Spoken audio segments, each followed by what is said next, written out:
Olá, meus amigos do LAC Concursos, mais uma vez aqui, professor César Bodão, hoje para falarmos de um assunto muito importante e que é recorrente aí nas provas de língua portuguesa, que é o sujeito e o predicado agora para os alunos da VUNESP, tá? Da VUNESP. Então, sujeito e predicado está dentro da gramática numa parte que nós chamamos de sintaxe. O que é que trabalha a sintaxe, minha gente? Tá? O que é que trabalha a sintaxe? Vamos lá, ó. A sintaxe trabalha com as palavras quando essas se organizam em frases, orações e períodos, tá? Então, aqui eu preciso trabalhar primeiro a noção de frase, de oração e de período, tá? Então a sintaxe trabalha com as palavras, quando essas palavras são organizadas em frases, oração e período. Mas, o que é uma frase? O que é uma oração? E o que é um período? O que é necessário para que nós tenhamos frase? Então aqui nós vamos desmistificar algumas coisas, alguns mitos que existem aqui na parte da sintaxe. Tudo bem? Então vamos lá. Você já sabe que a sintaxe trabalha com as palavras quando essas se organizam em frases, orações e períodos. O que é uma frase? Uma frase é qualquer enunciado comunicativo. Então você tem que entender a frase dentro de um contexto comunicativo. Qualquer enunciado, tendo verbo, não tendo verbo, se você conseguiu falar alguma coisa, e isso que você falou transmitiu algum tipo de informação, essa informação dentro de um contexto comunicativo é frase, tá? Então nós colocamos algumas aqui para que você veja. Primeiro, fogo. Se eu chegar do nada, sem um contexto, e falar fogo, não é frase. Eu chego e falo fogo, fogo, como fogo? Não é frase. Agora, tá pegando fogo. Eu chego e falo fogo, tá? Ou o cara tá com a arma empunhada e eu digo fogo, é tudo frase, tá? Então, dentro de um contexto comunicativo, a palavra fogo é frase. Se eu disser Tiradentes, patrono da PM, se eu disser Tiradentes é patrono da PM, também é frase, tá? Num contexto comunicativo isso vai ser frase. Ou, e se eu disser eu quero? Eu quero é frase? Depende, você está chupando sorvete, né? Aí eu falo, eu quero o quê? O sorvete. Agora eu chego do nada aqui, né? Chego do nada, aqui está todo mundo conversando, eu chego do nada e falo, gente, eu quero. As pessoas vão perguntar, mas você quer o quê? Não é isso? Então, eu quero, depende do contexto. Vamos supor uma outra situação. Eu chego em um lugar, uma sala de aula, e vou passar um filme. Preparo todo o maquinário para passar o filme, correto? Aí, tem uma pessoa perto do interruptor de luz, eu preparei tudo, deixei só para apertar o play. Digo para essa pessoa que está perto do interruptor de luz, já que as luzes estão acesas, eu chego para a pessoa e digo, por favor, as luzes. Pergunto, neste contexto comunicativo, o que quer dizer as luzes? Claro, é para apagar as luzes. Vejam, eu não falei, por favor, apague as luzes. Eu só disse as luzes. Mas nesse contexto, se a pessoa entender que é para apagar a luz, as luzes é uma frase. Tá? Então uma frase, ela tem que ter os seguintes elementos. Ela tem que ter o elemento sintático, o semântico e o pragmático. Sintático é aquilo que eu organizo como palavra, como na minha mente. Quais as palavras que eu organizei. Tá? Então quando eu falo as luzes, se a pessoa entender é para apagar as luzes, ou o professor está pedindo para que eu apague as luzes, isso ela organizou, essas palavras que foram organizadas é a parte sintática. O que foi entendido é a parte semântica. E a pragmática é o fato de levantar ou não. Fala assim, não, tudo bem, vou apagar as luzes. Não sou empregado, não vou apagar a luz, tá? De qualquer forma, o entendimento disso, as luzes, é frase. Beleza? Muito importante saber isso. Bom, vamos lá. O entendimento de uma frase escrita depende da escolha lexical e da pontuação. Escolha das palavras e da pontuação. Essa frase aqui é muito comum, mas é uma frase que pode ter vários significados, tá? Se eu disser assim, se as mulheres soubessem o valor que têm os homens, rastejariam a seus pés.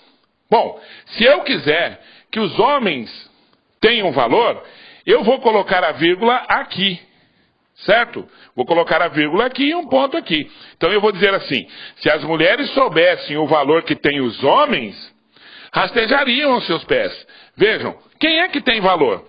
Nesse caso, são os homens, certo? Eu fiz a colocação da minha vírgula de maneira a fazer com que os homens tenham valor e as mulheres rastejem a seus pés.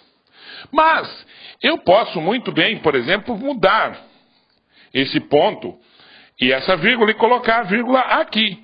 Eu posso dizer assim, se as mulheres soubessem o valor que têm, os homens rastejariam aos seus pés. Vejam, quem tem valor agora são as mulheres, pela simples troca da posição da vírgula, correto?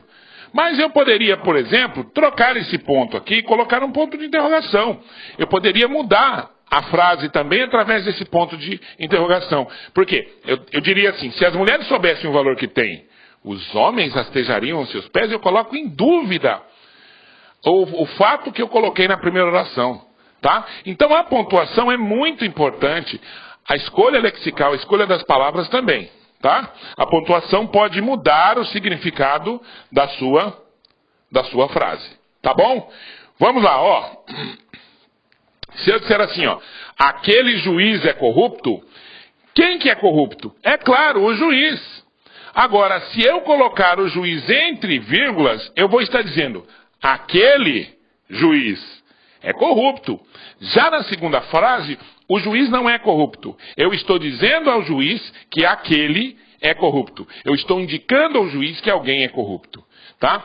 Então a frase vai determinar o tipo de interpretação que você tem. O tipo de frase determina o tipo de interpretação que você vai dar a um texto. Isso é muito importante para a interpretação de texto. Tá bom? Vamos lá. Aqui, ó. E a oração? Bom, nós vimos que... Desculpe. Nós vimos que a frase necessita de significado completo. Necessita ter informação completa. Eu preciso ter uma informação num determinado ambiente de comunicação. Certo? E a oração precisa disso? Está aí um dos mitos. Ó, você vai encontrar muita frase, muito livro, dizendo assim, ó, toda oração é uma frase, mas nem toda frase é uma oração.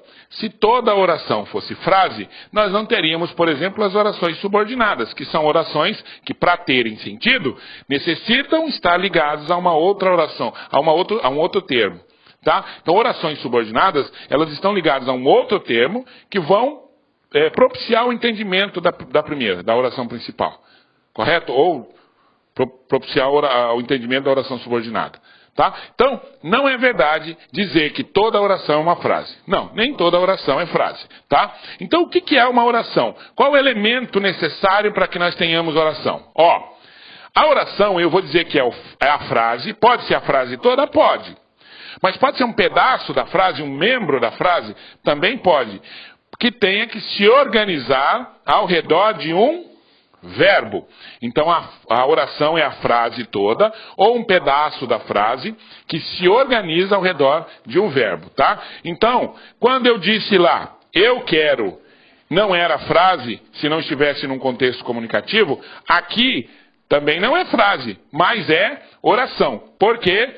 Porque eu tenho o verbo, eu tenho um pedaço da frase organizado nesse verbo, tá? Essa é uma oração que precisa de um outro termo para que ela tenha sentido, ok? Ela é uma oração subordinada, beleza? Então, frase, sentido completo. Oração pode ser a frase toda? Pode. Pode ser um pedaço da frase? Pode. Mas o que determina se é ou não oração é o verbo, beleza? Então, vamos lá. Agora aqui, ó. Nós precisamos de ajuda. Pronto. Isso é uma frase? É uma frase. Mas também tem oração ali dentro? Tem. Olha o verbo precisar aqui. Então tem oração também. Então essa é uma frase com oração. Quando nós temos uma frase e dentro da frase nós temos uma oração, nós temos o período. Então vejam bem, são três coisas distintas. Primeiro, frase é qualquer enunciado comunicativo. Tem comunicação, é frase. Oração precisa ter verbo. Então, dentro de uma frase, eu posso ter uma oração? Posso. Um pedaço de uma frase, ou seja, que não tenha sentido completo, pode ter verbo? Pode. Então, tem oração também. Agora, quando eu tenho a frase toda e dentro da frase eu tenho verbo, eu tenho uma frase com oração. Frase com oração nós chamamos de período. É a frase que possui oração. Correto? Então, quando eu digo eu quero a sua amizade, vejam. Tá vendo aqui, ó? Eu vou colocar um ponto aqui para ficar mais fácil, tá? Ó, eu quero a sua amizade. Vejam bem. O que é que eu fiz aqui? Eu tenho sentido completo, então eu tenho uma frase. Dentro desta frase eu tenho um verbo, então eu tenho uma oração. Se eu tenho uma oração dentro de uma frase, eu tenho um período. Notem, o período simples é quando eu tenho uma frase e dentro desta frase eu tenho apenas uma oração. Então é a frase que possui uma oração. É o período simples. É o que nós vamos estudar primeiro. Mas há também o período composto, tá? Período composto, que é aquele período que possui mais de uma oração. Então olha só, desejamos que você seja aprovado. Aqui eu tenho uma frase, porque tem sentido completo. Dentro desta frase eu tenho o verbo, mas quantos verbos? 2, tá? Seja aprovado é uma locução verbal. São 2 verbos que estão fazendo o papel de apenas um. Tudo bem? Então aqui eu tenho 2 verbos com sentido de apenas um. Eu tenho um verbo só. Então aqui eu tenho 2 verbos, eu tenho um período composto, tá? Então, frase sentido completo. Oração, verbo. Período, frase que possui oração. Se possuir apenas uma oração, período simples. Mais de uma oração, o período é composto. Beleza, moçada? O entendimento disso é fundamental, tá? Fundamental para que a gente possa entender isso de maneira global, tá bom? De maneira geral. Bom, quais são os termos da oração no período simples? Aquela oração, aquela frase que só tem uma oração. No período simples eu tenho os termos da oração. Eu tenho de 3 tipos, ó. Eu vou ter os termos essenciais, chamados de essenciais, mas nós vamos ver que não são tão essenciais assim, que é o sujeito e o predicado, tá? Sujeito e o predicado. Nós vamos ter os termos chamados de termos complementares ou termos integrantes, que são o objeto direto, o objeto indireto, o complemento nominal e ainda o agente da passiva. E nós vamos perceber que o agente da passiva também não é tão complementar assim, tá? E os termos acessórios, que são os adjuntos nominais, os adjuntos adverbiais e o aposto. E correndo por fora um outro termo chamado de vocativo. Além disso, nós vamos ver com os termos aí, com o passar do tempo, também o predicativo do sujeito e o predicativo do objeto, que são 2 termos que se enquadram aí de maneira geral nesses termos que nós colocamos. Tudo bem? Então, ó, sujeito e predicado, termos essenciais. Objeto direto, objeto indireto, complemento nominal e agente da passiva, termos integrantes. Adjunta nominal, adjunta adverbial e o aposto, termos acessórios. E ainda o vocativo, que corre por fora aí, que é um termo separado desses aí. Pronto. Nós temos agora, nessa aula de hoje, nós vamos estudar os termos essenciais da oração, que é o sujeito e o predicado, tá? Na próxima aula nós vamos estudar os termos integrantes da oração. E por último, os termos acessórios da oração. Beleza? Tranquilo? Então vamos lá. Ó, essenciais. Sujeito. Sujeito e o predicado, nós já falamos que são termos essenciais, mas não são tão... O sujeito não é tão essencial assim, tá? O que acontece, você tem que entender o seguinte. A gramática, esta gramática que nós estamos vendo aqui, é uma gramática prescritiva. Ela vai te falar a regra e pronto. A regra está lá. Ela prescreve a regra, como se fosse o médico prescrevendo uma receita para você. E você vai aceitar. Se você começar a pensar muito sobre a gramática, você vai descobrir que a gramática, por não ter a característica, por não ter a perspectiva da ciência, não ser um elemento de ciência, né, ela vai ser contraditória muitas vezes. No caso do sujeito, chamar o sujeito de termo essencial é uma contradição em função do quê? Em função de você ter uma coisa como essencial, é ter uma coisa que não pode faltar. Então, o essencial não pode faltar, não é isso? Mas quando a gramática vai classificar o sujeito, ela coloca lá, existe sujeito simples, composto, determinado e indeterminado, e existe oração sem sujeito. Ora, como é que um termo pode ser essencial se eu tenho oração que não tem esse termo? Que essencial que é esse? Então eu já sei que o sujeito é chamado de termo essencial, mas essencial mesmo para uma oração é o verbo. E o verbo está no predicado, tá? Então essencial para uma oração é o predicado e não o sujeito. Tudo bem? Mas isso, tranquilo, ninguém vai pedir isso para você numa prova, eu espero. Mas se pedir, você já sabe, né? Bom, o que é o sujeito? Olha, muitas vezes você pergunta para uma pessoa o que é o sujeito, o que ela te responde? Ah, o sujeito é aquele que pratica a ação. Não, não é aquele que pratica a ação. Moçada, quem pratica a ação numa oração é o agente. O agente é literalmente aquele que age, tá? Então o sujeito não é aquele que pratica a ação. Por quê? Ora, porque às vezes eu tenho sujeito, às vezes eu não tenho sujeito. Quando eu tenho sujeito, eu tenho um sujeito que pode praticar ação, mas eu vou ter sujeito também que sofre ação. Ora, como é que eu vou definir o sujeito como aquele que pratica ação, se às vezes eu tenho sujeito que sofre ação, tá? Então, eu tenho que saber diferenciar, e a gramática diferencia isso. Quem pratica ação numa oração é o agente. O sujeito, quando existe, é a parte da oração que concorda com o verbo. Então, essa é a definição de sujeito que eu tenho. Tá? Há outras definições, mas esta, na minha opinião, é uma boa definição, tá? Uma definição que vai fazer com que você entenda, tenha método para achar o sujeito, beleza? Então, ó, sujeito quando existe, porque nem sempre eu tenho oração com sujeito, quando existe é a parte da oração que concorda com o verbo. Sempre, se houver sujeito, ele vai concordar com o verbo. Nem que esta concordância seja ideológica, feita pela ideia e não pela forma gramatical. Correto? Essa concordância pode ser pela ideia e não pela forma gramatical. Então é preciso que você esteja atento a isso. Olha lá. Naquele momento, soou o gongo. Moçada, preste atenção, ó. Pergunto a você. Quem soou? Tá vendo? Achei o verbo. Eu vou perguntar para o verbo, ó. Esse é um método legal. Eu primeiro faço a pergunta, quem? Se não der para fazer a pergunta quem, presta atenção. Se não der para fazer a pergunta quem, então eu faço a pergunta o quê? Tá? Então vai lá. Naquele momento soou o gongo. Quem soou? Ah, professor, não dá para perguntar quem. Tá, beleza. Então pergunta o que soou? O gongo. Esse aqui é o meu sujeito. Ok? Teriam os peixes sobrevivido ao veneno? Qual é o verbo? Professor, o verbo aqui é fácil, ó. Teriam. Tá? Na verdade é teriam sobrevivido, mas teriam. Bom, quem que teria sobrevivido ao veneno? Ah, professor, tá fácil, ó. Quem teria sobrevivido? Os peixes. Os peixes é o meu sujeito. Tudo bem? Então, encontrar o sujeito é importante para que você consiga achar, fazer essa análise e depois classificar esse sujeito. Tudo bem? Então eu faço a pergunta quem ou o que. Beleza? Tudo bem?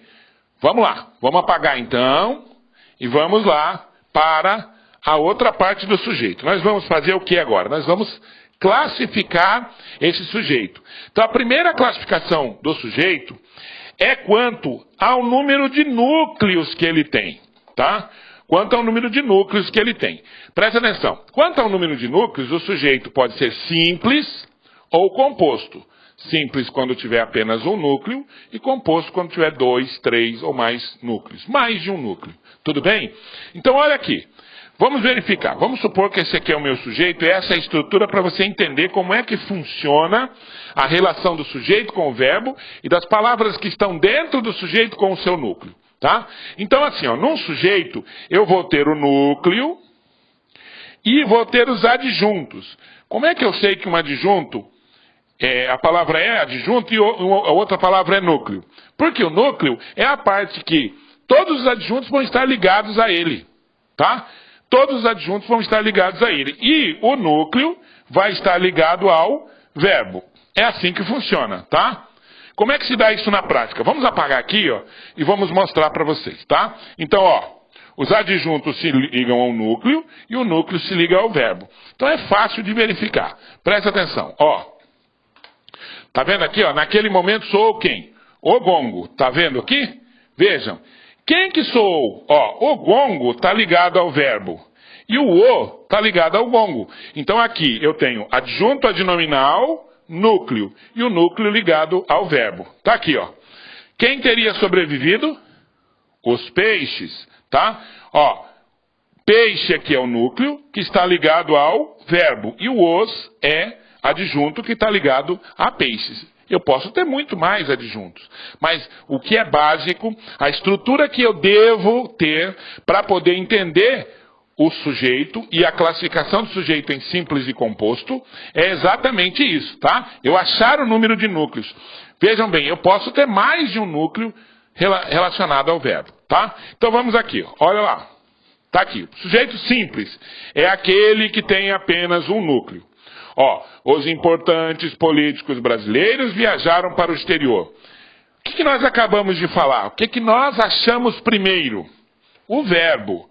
E pergunta ao verbo, quem viajou para o exterior? Quem foi? Perguntando ao verbo, ele vai me responder. Ó, quem viajou para o exterior foram os importantes políticos brasileiros. Tá vendo? Tudo isso é sujeito. Sabe o que acontece normalmente? O cara pergunta ao sujeito, pergunta quem é o verbo, e a pessoa acha apenas o núcleo do sujeito. Tá? Você tem que achar o sujeito todo, o núcleo e os adjuntos. Por quê? O sujeito é o todo, tá? Não só o núcleo. Então vejam bem, como é que eu sei que esse é o núcleo? Primeiro, ó, quem que são brasileiros? Os políticos. Lembra? Nós colocamos lá atrás, o sujeito é formado pelo núcleo e os seus adjuntos. Ó, quem que são importantes? Os políticos. E esse os aqui? Os políticos. Então vejam, os políticos é exatamente a palavra que vai estar ligada ao verbo viajar. Quem que viajaram foram os políticos. Importantes, brasileiros e os estão ligados a políticos. E políticos ligados ao verbo viajar. Tá? Então, como dentro desse sujeito eu só tenho um núcleo, eu tenho um sujeito simples. Ok? Então eu posso ter 200 palavras no sujeito. Mas não necessariamente eu vou ter 200 núcleos. Eu posso ter um núcleo só com um monte de palavras. E as outras várias palavras ligadas a esse núcleo. Beleza? Tranquilos? Ok? Vamos lá. Então esse foi o meu sujeito simples. Agora, eu também tenho o sujeito composto. Tá? Sujeito composto. O que é o sujeito composto? É aquele sujeito que não vai ter só um núcleo. Ele vai ter mais de um núcleo, tá? A forma de achar o sujeito é sempre a mesma. O que eu faço? Venho aqui no verbo e pergunto ao verbo, ó, os professores secundaristas e os alunos estaduais realizaram a manifestação. Quem é que realizou a manifestação? Ah, professor, foi os professores e alunos. Não, você fazendo isso, você está achando só o núcleo. Quem realizou a manifestação foram os professores secundaristas e os alunos estaduais, tá? Esses é que realizaram. Agora vamos ver quem é adjunto adnominal de quem? Ó, os, tá ligado a quem? Aos professores. Quem que são secundaristas? Os professores. Notem que tem esse E aqui, que ele não é adjunto adnominal. Ele serve apenas para ligar os dois núcleos. O núcleo dos dois, desse sujeito. Os dois núcleos desse sujeito. Para unir uma informação à outra. Tá? Bom, quem que é o núcleo aqui? Alunos. E os adjuntos adnominais de alunos? Os e estaduais. Certo? Os e estaduais. Vejam que quem realizou de fato foram os professores e alunos. Esses são os núcleos. Mas atrelado a esse núcleo, junto a esses núcleos, estão os outros termos que são os adjuntos adnominais. Tudo bem? Então lá na frente, quando nós formos ver os adjuntos adnominais, você já sabe, adjunto adnominal é aquele termo que fica ao lado, no mesmo termo de um núcleo substantivo. Eu tenho um núcleo substantivo ao lado do núcleo, eu posso ter os adjuntos adnominais. Beleza, gente? Tranquilo? Ok? Isso é muito fácil. Moçada, Não é o sujeito que vai causar dificuldade para você na sua prova do concurso, tá? Pelo amor de Deus. Isso aí também é muito importante para que você estude, para que você veja a parte da concordância verbal, que exatamente a concordância verbal é a concordância do sujeito com o verbo da oração. Beleza? Vamos lá, vamos para frente agora. Bom, além de simples e composto, o sujeito também pode ser o quê? Determinado e indeterminado, tá? Então, olha só. Bom, vamos lá. O que vem a ser um sujeito determinado? Sujeito determinado é aquele sujeito que, quando existe ali o sujeito, eu sei quem é que está concordando com o verbo, mesmo que o sujeito não apareça. Tá? Então vamos lembrar da nossa definição de sujeito. Sujeito é aquele que pratica ação? Nananina não. Sujeito, quando existe, é a parte da oração que concorda com o... Isso mesmo, com o verbo. Tá? Então, o sujeito vai ser a parte da oração que concorda com o verbo. Quando eu sei, mesmo que o sujeito não apareça, eu sei quem é que está concordando com o verbo, o sujeito é determinado. Tá? Ah, professor, e quando o sujeito é oculto? Sujeito oculto é um sujeito determinado. Só que é um tipo de sujeito determinado que não aparece. Mas eu sei pelo verbo, eu sei pela circunstância, pela desinência do verbo, que ali existe um sujeito e eu sei quem é. Tá? Então vamos lá, ó. Presta atenção. Sujeito, quando se sabe quem concorda com o verbo. A observação, mesmo quando o sujeito não aparece. Tá? A observação aqui, mesmo quando o sujeito não aparece. Então vamos perguntar, isso aqui ó, é uma coisa que derruba muita gente em concurso. Tá? Já vi vários casos e já vi várias pessoas errando nisso, não é uma coisa fácil, você não pode errar. Presta atenção. Achei o verbo, eu faço que pergunta? Qual é a pergunta que eu faço para achar o sujeito? Quem? Quem esteve aqui? Se não der para fazer a pergunta quem, eu faço a pergunta o quê? Mas aqui ó, quem esteve aqui? Alguém. Alguém não é o sujeito? Pergunto a vocês e dou 5 segundos para que você responda aí da sua casa, que mentalmente eu vou verificar, tá? Então, olha lá. Quem esteve aqui? Alguém. Sujeito determinado ou sujeito indeterminado? Você, está sentado aí, ó, tá? Na frente do computador. Está errado. Não é sujeito indeterminado. Professor, mas eu não sei quem é esse alguém. Não importa. Não importa. Se eu tiver alguma palavra escrita que eu possa concordar com esse verbo, esse sujeito é determinado. Ponto. Tá? Eu não preciso saber quem é esse alguém. Basta que a palavra alguém esteja concordando com o verbo. Tá? Por isso que eu disse, isso derruba muita gente. Porque a pessoa fala alguém, não sei quem é, sujeito indeterminado. Não. Tá? Seria a mesma coisa de eu dizer o seguinte, ó. Muitas pessoas estiveram na festa. Quem que esteve na festa? Muitas pessoas. Eu sei quem são as pessoas? Não. Mas a palavra muitas e a palavra pessoas está ali escrita concordando com o verbo estiveram. E muitas e pessoas é o meu sujeito simples. Tá? Pessoas o núcleo, muitas o adjunto adnominal. Tudo bem? Então nesse caso aqui, o sujeito é determinado. Tá? Ó. Fui ao cinema ontem. Quem que foi? Dá para saber? Claro que dá. Não tem outro que não seja eu. Não tem outro sujeito que eu possa colocar aqui. Você fala assim, Maria fui, João fui, ele fui, Marcela fui, não cabe. Só cabe o eu. Então aqui, ó, o sujeito não aparece, mas eu sei quem é. Presta atenção nos nomes que isso recebe além de sujeito oculto, porque aparece também nas provas. Ó, sujeito oculto. Sim, que mais? Sujeito elíptico.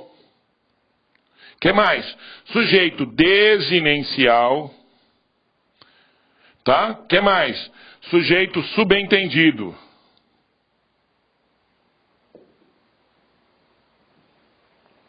Ok?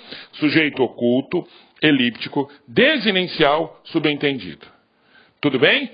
Isso aí é o que nós temos aqui nesta frase como sujeito. Mesmo que ele esteja oculto, elíptico e subentendido, ele é um sujeito determinado. Portanto, é redundância, é pleonasmo, tá? Tautologia, eu dizer o seguinte: sujeito oculto e determinado. Porque quando eu estou falando que ele é oculto, automaticamente eu estou dizendo que ele é determinado. Tudo bem? Bom, agora uma pergunta, vamos apagar aqui, e vou fazer uma pergunta a você, meu caro concursando. Vejam bem, eu posso dizer que o sujeito simples e o sujeito composto são sempre sujeitos determinados? Sim ou não? Vamos pensar um pouquinho? Claro, o sujeito simples é sempre determinado. Como é que eu sei? Ora, para eu saber que o sujeito é simples, eu não tenho que saber que ele tem um núcleo? Sim. Ora, se eu tenho que saber que ele tem um núcleo, ele é sempre determinado, eu sei quem é. E o sujeito composto, melhor ainda, porque o sujeito composto eu tenho que saber que ele tem mais de um núcleo. Eu tenho que saber quem são os núcleos para eu saber que ele é composto. Então, também é redundante chamar de sujeito simples e determinado. Também é redundante chamar de sujeito composto e determinado. Isso é um pleonasmo. É a mesma coisa de subir para cima, descer para baixo, entrar para dentro, sair para fora.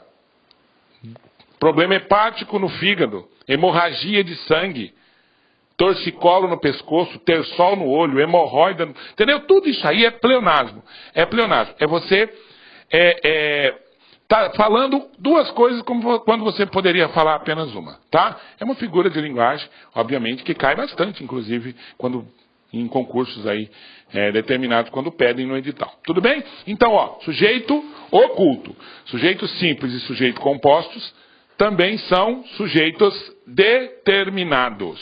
Beleza? Vamos lá. Ó, e o sujeito indeterminado? Bom, se o sujeito determinado acontece quando eu sei quem está concordando com o verbo, o sujeito indeterminado é quando não se sabe quem concorda com o verbo. Eu não sei quem concorda com o verbo. Mas aí, para facilitar, eu tenho dois casos. Presta atenção. O primeiro caso acontece quando o verbo está na terceira pessoa do plural.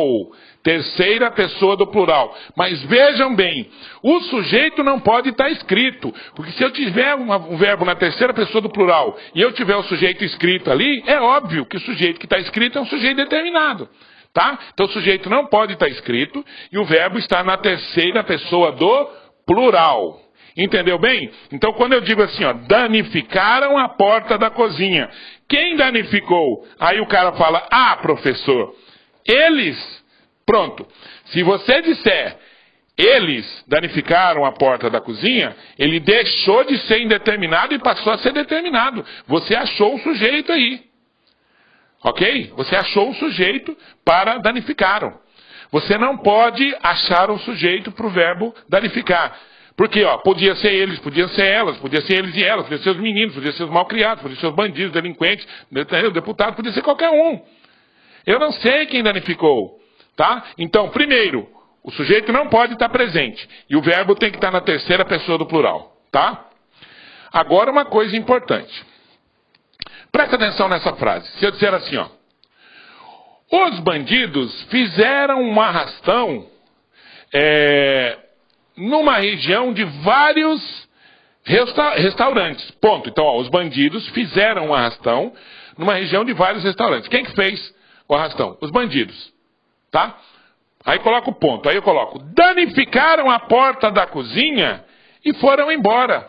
Vejam, nesse período, se você tomar como um período isolado, a oração tem sujeito indeterminado. Mas se você pegar o contexto, você vai ver que quem danificou foram os bandidos, bandidos que eu falei, né? Bandidos, né? Bandidos.